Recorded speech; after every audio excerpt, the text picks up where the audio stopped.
The ink on the 13th Amendment was barely dry when Southern states found a workaround. They couldn't call it slavery anymore, so they called it something else. Within months of the Civil War ending, Southern legislators began passing laws known as the Black Codes. Mississippi went first, South Carolina followed, others joined. The codes varied by state, but the intent was the same: control the freed black population through law, since they could no longer control them through ownership.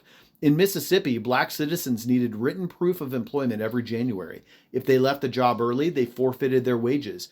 Vagrancy laws allowed authorities to arrest any black person who couldn't prove employment and fine them. If they couldn't pay, they were hired out to whoever covered the fine, often their former enslavers. In South Carolina, black workers needed a license to hold any job other than farmer or servant. The license required a white sponsor and cost money that most didn't have.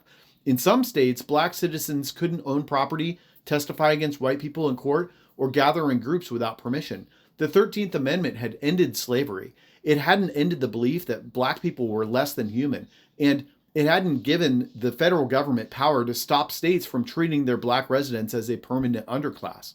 Congress passed the 14th Amendment in 1866. It was ratified in 1868.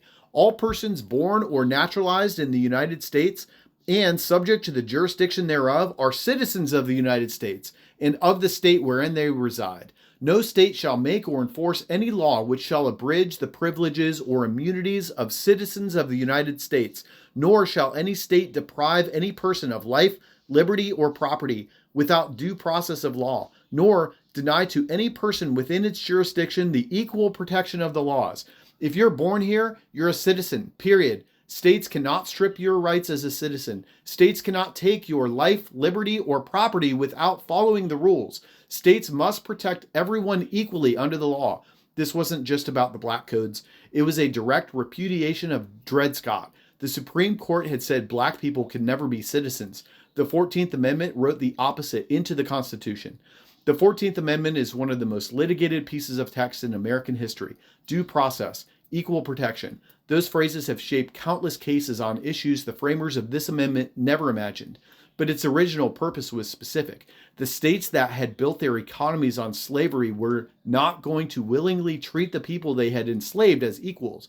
The Constitution had to force the question. This is the 14th of 27 amendments. Follow along.